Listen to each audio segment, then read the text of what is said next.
Alam mo ba na sa isang pagkakamali mo lang ay pwede nang maglaho ang YouTube channel mo?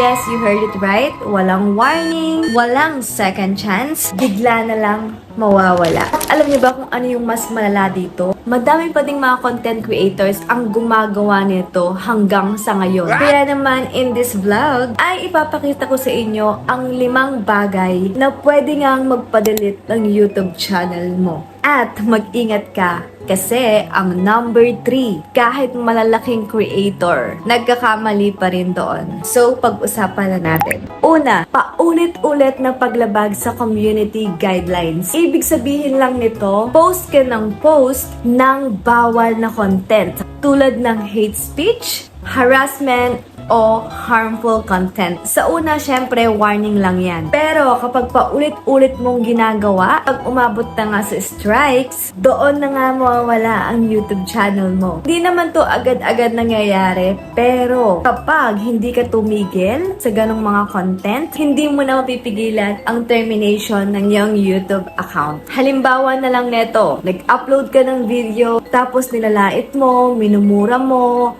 nag-body shame ka, tapos ginawa mo ulit sa mga videos mo, ganun yung mga content mo. Susunod na video mo, meron ka ng warning, at yung susunod, strikes na, at ang susunod, syempre, madidelete na nga ang YouTube channel mo. Pangalawang bagay na pwedeng madelete ang channel mo ay yung copyright. Kapag nag-upload ka ng videos, music, clips na hindi sa'yo, pwede kang magkaroon ng copyright claim, ma-strikes or ma-terminate. Actually, yung iisang claim, di naman yan delikado. Nagiging seryoso lang talaga lahat kapag paulit-ulit mo nga itong ginagawa. Marami kasing channels or content creators na hindi sineseryoso ang YouTube community guidelines. Ano ba yung example neto? Kunyari, kumuha ka ng clips sa TikTok, tapos pinag-compile mo nang walang permiso or pagbabago. Kapag na-flag ka ng paulit-ulit, of course, pwedeng ma-delete ang YouTube channel mo. Yung iba kasi, gustong-gusto nila agad makuha yung 1,000 subscribers at yung 4,000 public watch hours. Ang ginagawa nila,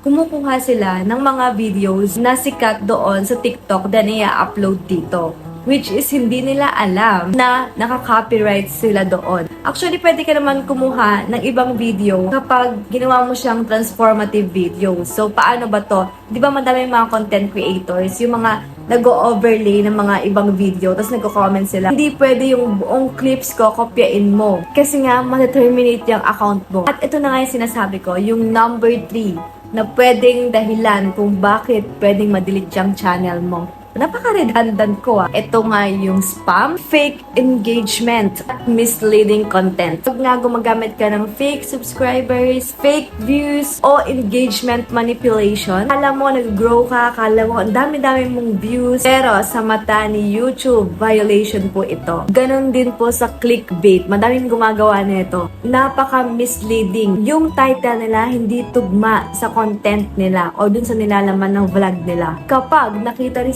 na pinipeke mo ang growth mo, mawawala yung credibility ng YouTube mo. At syempre, ang mangyayari, madidelete na po yung channel mo. Halimbawa na lang, bumili ka nga ng 10,000 subscribers, pero yung 10,000 na yon ay hindi po pinanood yung vlog mo. O kaya naman yung thumbnail mo or yung title mo sa YouTube ay free iPhone. Tapos inilalaman naman ng mismong vlog mo ay hindi konektado. So, malaking red flag po ito sa YouTube. So, iiwasan mo to ha. Number 4, delikadong content. Kasama dito ang content na pwedeng makasama physically, emotionally, and mentally. Halimbawa, mga dangerous content, pagbebenta ng mga illegal, nag-promote ka ng harm. YouTube is very strict pagdating dito kasi priority po nila ang safety. Kapag severe yung violation mo, illegal yung pinopromote mo dito or yung content mo, sigurado wala ng warning, terminated agad yung account mo. Example, gumawa ka na lang ng dangerous prank na nananakot ka ng mga strangers, nagbibigay ng mga delikadong challenge sa mga viewers. Pag nakita to ni YouTube na very harmful, i-remove niya agad yung video at i-delete niya yung channel mo. Pang-5 is yung reuse content. Wala kang original value. Ito yung mga common sa mga faceless channels. Nagre-upload lang ng content ng iba. As in, gayang-gaya. Wala man lang editing, wala man lang binago sa voice over, wala man walang cut, walang transformation yung video, gaya ng sabi ko kanina, walang commentary, at ang tawag dito ni YouTube ay reuse content. Actually, hindi naman agad na i-delete niya. Ang mangyayari lang, kung monetize ka na, madedemonetize ka. At pag paulit-ulit mo nga itong ginagawa, risk mo, ay madidelete yung channel mo. YouTube want creators, not reposters.